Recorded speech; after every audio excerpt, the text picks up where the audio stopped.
Kitab Imamat.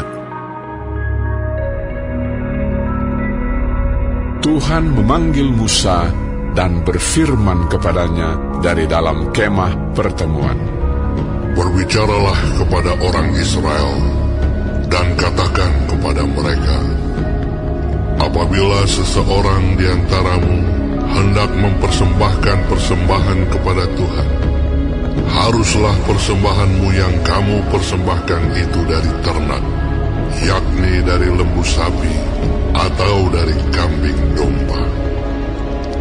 Jikalau persembahannya merupakan korban bakaran dari lembu, haruslah ia mempersembahkan seekor jantan yang tidak bercela. Ia harus membawanya ke pintu kemah pertemuan, supaya Tuhan berkenan akan dia. Lalu ia harus meletakkan tangannya ke atas kepala korban bakaran itu, sehingga baginya persembahan itu diperkenan untuk mengadakan pendamaian baginya. Kemudian haruslah ia menyembelih lembu itu di hadapan Tuhan, dan anak-anak Harun, imam-imam itu, harus mempersembahkan darah lembu itu dan menyiramkannya pada sekeliling mezbah yang di depan pintu kemah pertemuan. Kemudian haruslah ia menguliti korban bakaran itu dan memotong-motongnya menurut bagian-bagian tertentu. Anak-anak Imam Harun haruslah menaruh api di atas mezbah dan menyusun kayu di atas api itu. Dan mereka harus mengatur potongan-potongan korban itu dan kepala serta lemaknya di atas kayu yang sedang menyala di atas mezbah. Tetapi isi perutnya dan betisnya haruslah dibasuh dengan air, dan seluruhnya itu harus dibakar oleh imam di atas mezbah sebagai korban bakaran, sebagai korban api-apian yang baunya menyenangkan bagi Tuhan. Jikalau persembahannya untuk korban bakaran adalah dari kambing domba, baik dari domba maupun dari kambing, haruslah ia mempersembahkan seekor jantan yang tidak bercela. Haruslah ia menyembelihnya pada sisi mezbah sebelah utara di hadapan Tuhan.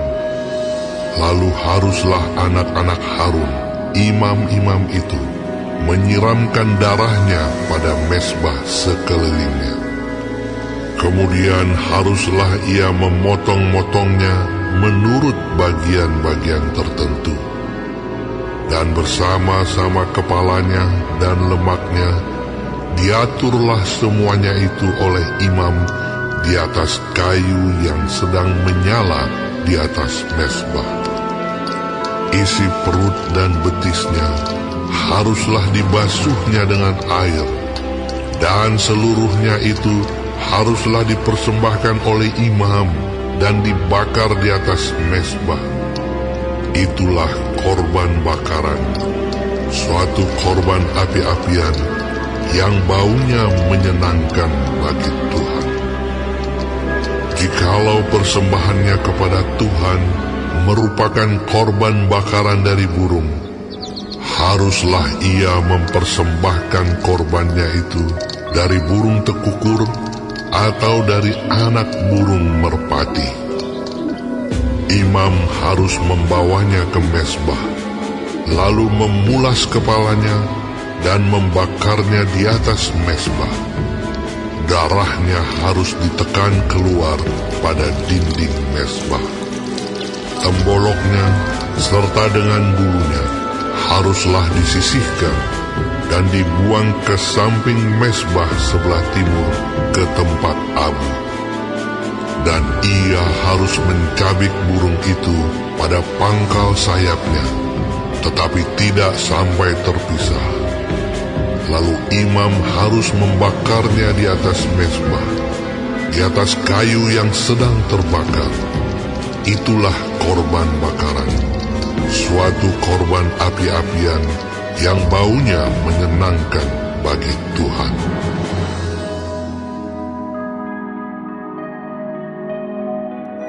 Apabila seseorang hendak mempersembahkan persembahan berupa korban sajian kepada Tuhan, hendaklah persembahannya itu tepung yang terbaik, dan ia harus menuangkan minyak serta membubuhkan kemenyan ke atasnya.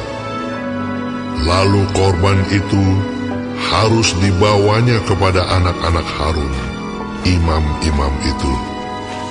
Setelah diambil dari korban itu tepung segenggam dengan minyak beserta seluruh kemenyannya, maka imam haruslah membakar semuanya itu di atas mezbah sebagai bagian ingat-ingatan korban itu, sebagai korban api-apian yang baunya menyenangkan bagi Tuhan.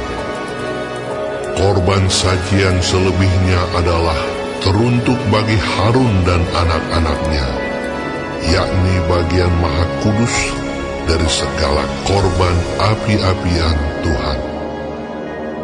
Apabila engkau hendak mempersembahkan persembahan berupa korban sajian dari apa yang dibakar di dalam pembakaran roti, haruslah itu dari tepung yang terbaik, berupa roti bundar yang tidak beragi, yang diolah dengan minyak, atau roti tipis yang tidak beragi, yang diolesi dengan minyak. Jikalau persembahanmu merupakan korban sajian dari yang dipanggang di atas panggangan, haruslah itu dari tepung yang terbaik, diolah dengan minyak, berupa roti yang tidak beragi. Korban itu harus dipotong-potong, lalu kau tuangkanlah minyak ke atasnya. Itulah korban sajian. Jikalau persembahanmu merupakan korban sajian dari yang dimasak di dalam wajan, haruslah itu diolah dari tepung yang terbaik bersama-sama minyak. Maka korban sajian yang diolah menurut salah satu cara itu haruslah kau persembahkan kepada Tuhan, yakni harus disampaikan kepada imam yang membawanya ke mezbah.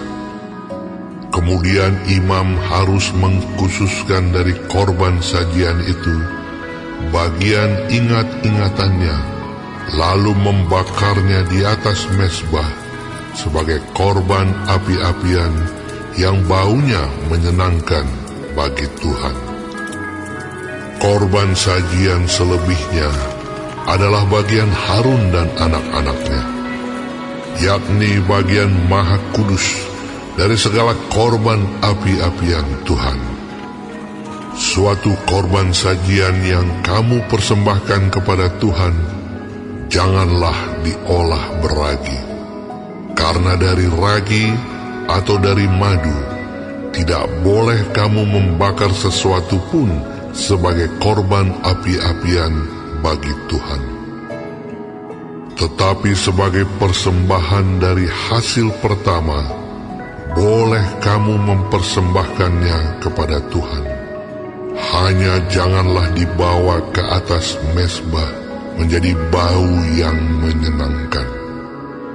Dan tiap-tiap persembahanmu yang berupa korban sajian, haruslah kau bubuhi garam. Janganlah kau lalaikan garam perjanjian Allahmu dari korban sajianmu. Beserta segala persembahanmu, haruslah kau persembahkan garam. Jikalau engkau hendak mempersembahkan korban sajian dari hulu hasil kepada Tuhan, haruslah engkau mempersembahkan bulir gandum yang dipanggang di atas api, emping gandum baru, sebagai korban sajian dari hulu hasil gandummu. haruslah kau bubuh minyak dan kau taruh kemenyan ke atasnya. Itulah korban sajian. Haruslah imam membakar sebagai ingat-ingatannya sebagian dari emping gandumnya dan minyaknya beserta seluruh kemenyannya sebagai korban api-apian bagi Tuhan.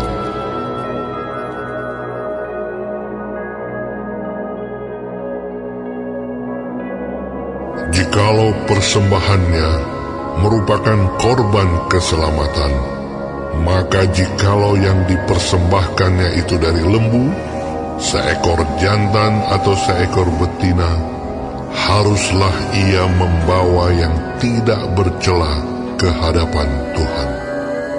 Lalu ia harus meletakkan tangannya di atas kepala persembahannya itu dan menyembelihnya di depan pintu kemah pertemuan. Lalu anak-anak Harun, imam-imam itu, haruslah menyiramkan darahnya pada mezbah sekelilingnya.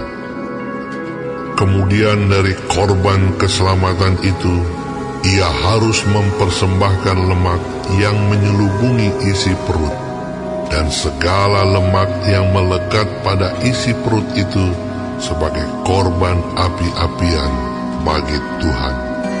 Dan lagi kedua buah pinggang dan lemak yang melekat padanya, yang ada pada pinggang dan umbai hati yang harus dipisahkannya beserta buah pinggang itu. Anak-anak Harun harus membakarnya di atas mezbah, yakni di atas korban bakaran yang sedang dibakar di atas api, sebagai korban api-apian yang baunya menyenangkan bagi Tuhan.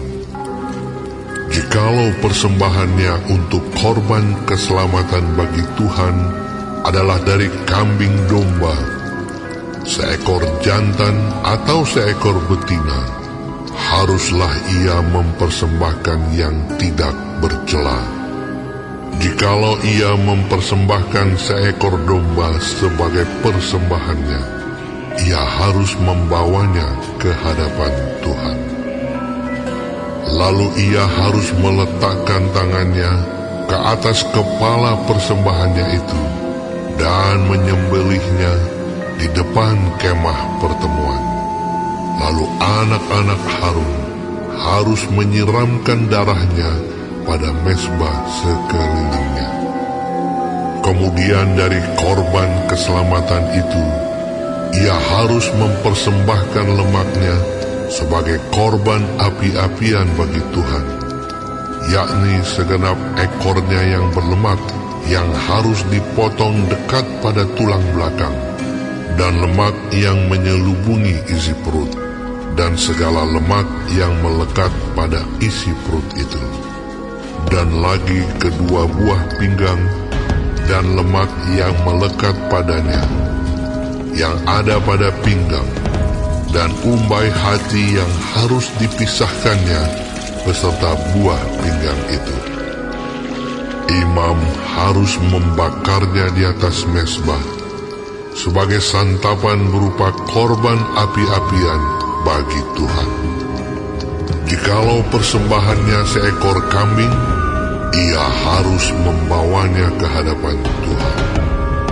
Lalu ia harus meletakkan tangannya di atas kepala kambing itu dan menyembelihnya di depan kemah pertemuan. Lalu anak-anak Harun harus menyiramkan darahnya pada mezbah sekelilingnya. Kemudian dari kambing itu, ia harus mempersembahkan lemak yang menyelubungi isi perut, dan segala lemak yang melekat pada isi perut itu sebagai persembahannya berupa korban api-apian bagi Tuhan. Dan lagi kedua buah pinggang dan lemak yang melekat padanya, yang ada pada pinggang dan umbai hati yang harus dipisahkannya beserta buah pinggang itu. imam harus membakar semuanya itu di atas mezbah sebagai santapan berupa korban api-apian, menjadi bau yang menyenangkan. Segala lemak adalah kepunyaan Tuhan. Inilah suatu ketetapan untuk selamanya bagi kamu turun-temurun di segala tempat kediamanmu. Janganlah sekali-kali kamu makan lemak dan darah.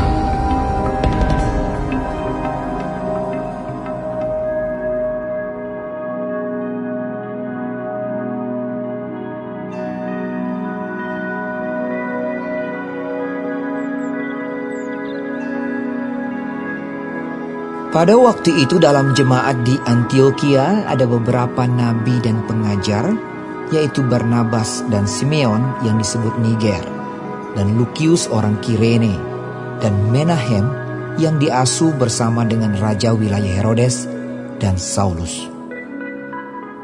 Pada suatu hari ketika mereka beribadah kepada Tuhan dan berpuasa, berkatalah Roh Kudus, "Khususkanlah Barnabas dan Saulus bagiku untuk tugas yang telah kutentukan bagi mereka." Maka berpuasa dan berdoalah mereka. Dan setelah meletakkan tangan ke atas kedua orang itu, mereka membiarkan keduanya pergi. Oleh karena disuruh Roh Kudus, Barnabas dan Saulus berangkat ke Seleukia, dan dari situ mereka berlayar ke Siprus. Setiba di Salamis mereka memberitakan firman Allah di dalam rumah-rumah ibadat orang Yahudi. Dan Yohanes menyertai mereka sebagai pembantu mereka. Mereka mengelilingi seluruh pulau itu sampai ke Pafos. Di situ mereka bertemu dengan seorang Yahudi bernama Bar-Yesus. Ia seorang tukang sihir dan nabi palsu. Ia adalah kawan gubernur pulau itu, Sergius Paulus, yang adalah orang cerdas. Gubernur itu memanggil Barnabas dan Saulus karena ia ingin mendengar firman Allah. Tetapi Elimas, demikianlah namanya dalam bahasa Yunani, tukang sihir itu, menghalang-halangi mereka dan berusaha membelokkan gubernur itu dari imannya. Tetapi Saulus, juga disebut Paulus, yang penuh dengan Roh Kudus, menatap dia dan berkata, "Hai anak iblis, engkau penuh dengan rupa-rupa tipu muslihat dan kejahatan. Engkau musuh segala kebenaran. Tidakkah engkau akan berhenti membelokkan jalan Tuhan yang lurus itu? Sekarang, lihatlah, tangan Tuhan datang menimpa engkau, dan engkau menjadi buta. Beberapa hari lamanya engkau tidak dapat melihat matahari." Dan seketika itu juga orang itu merasa diliputi kabut dan gelap. Dan sambil meraba-raba, ia harus mencari orang untuk menuntun dia. Melihat apa yang telah terjadi itu, percayalah gubernur itu. Ia takjub oleh ajaran Tuhan.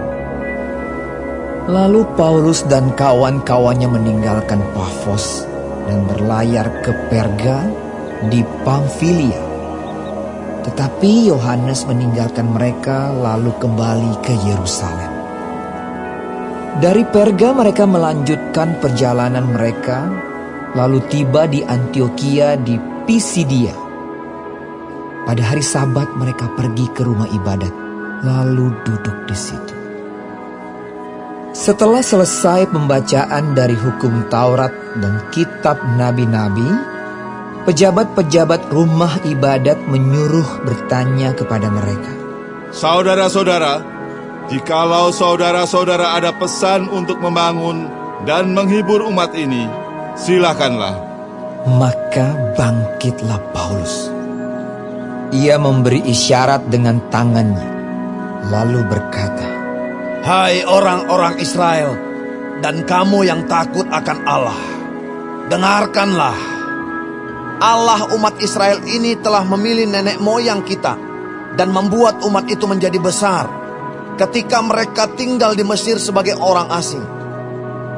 Dengan tangannya yang luhur, Ia telah memimpin mereka keluar dari negeri itu. 40 tahun lamanya Ia sabar terhadap tingkah laku mereka di padang gurun. Dan setelah membinasakan 7 bangsa di tanah Kanaan, Ia membagi-bagikan tanah itu kepada mereka untuk menjadi warisan mereka selama kira-kira 450 tahun.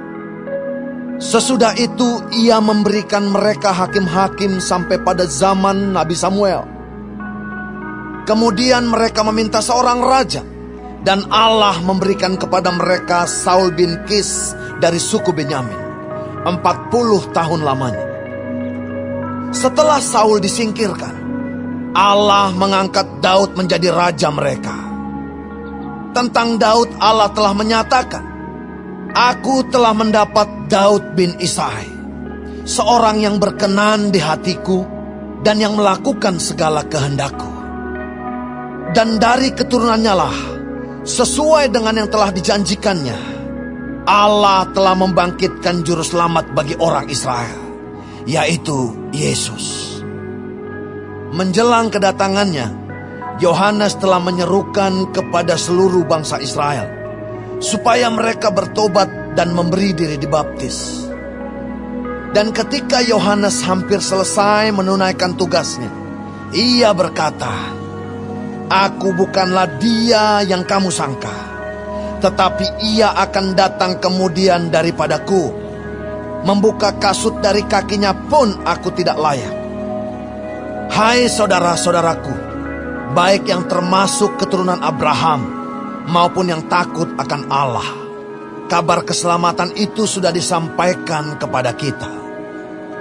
Sebab penduduk Yerusalem dan pemimpin-pemimpinnya tidak mengakui Yesus.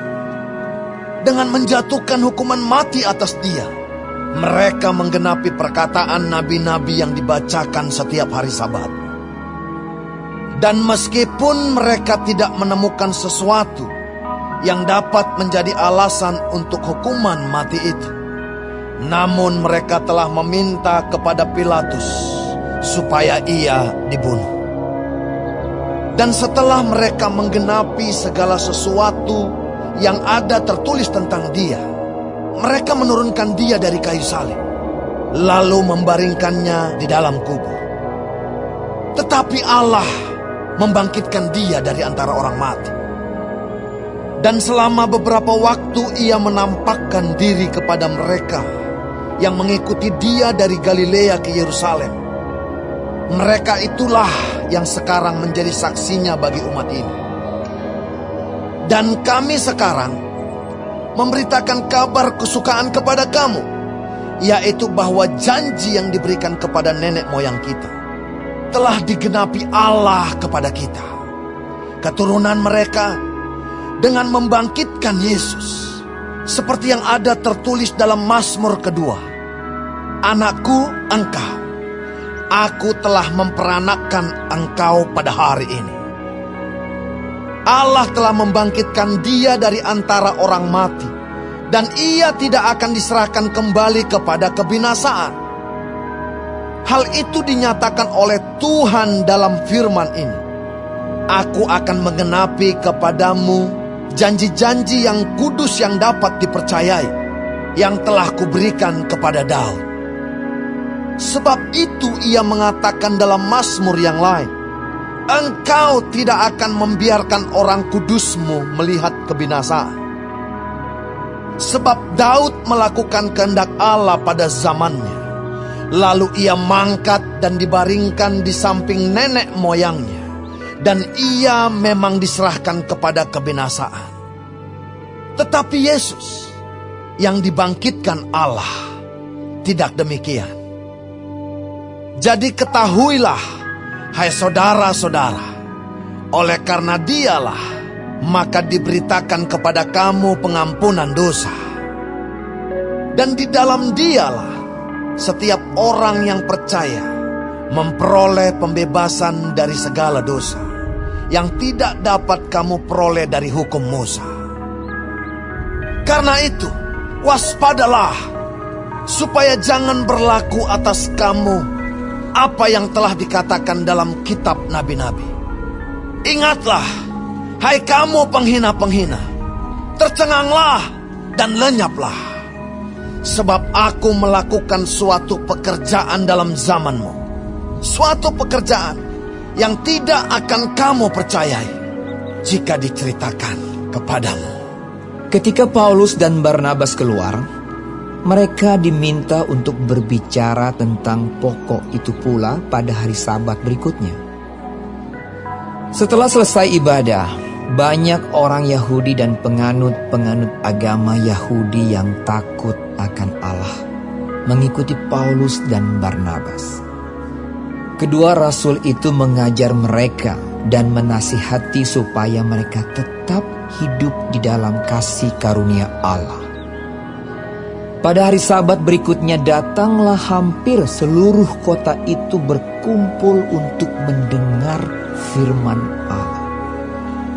Akan tetapi, ketika orang Yahudi melihat orang banyak itu, penuhlah mereka dengan iri hati dan sambil menghujat, mereka membantah apa yang dikatakan oleh Paulus. Tetapi dengan berani, Paulus dan Barnabas berkata, memang kepada kamulah firman Allah harus diberitakan lebih dahulu. Tetapi kamu menolaknya dan menganggap dirimu tidak layak untuk beroleh hidup yang kekal. Karena itu kami berpaling kepada bangsa-bangsa lain. Sebab inilah yang diperintahkan kepada kami. Aku telah menentukan engkau menjadi terang bagi bangsa-bangsa yang tidak mengenal Allah, supaya engkau membawa keselamatan sampai ke ujung bumi. mendengar itu bergembiralah semua orang yang tidak mengenal Allah, dan mereka memuliakan firman Tuhan. Dan semua orang yang ditentukan Allah untuk hidup yang kekal menjadi percaya. Lalu firman Tuhan disiarkan di seluruh daerah itu. Orang-orang Yahudi menghasut perempuan-perempuan terkemuka yang takut akan Allah dan pembesar-pembesar di kota itu, dan mereka menimbulkan penganiayaan atas Paulus dan Barnabas dan mengusir mereka dari daerah itu. Akan tetapi Paulus dan Barnabas mengebaskan debu kaki mereka sebagai peringatan bagi orang-orang itu, lalu pergi ke Ikonium. Dan murid-murid di Antiokhia penuh dengan sukacita dan dengan Roh Kudus.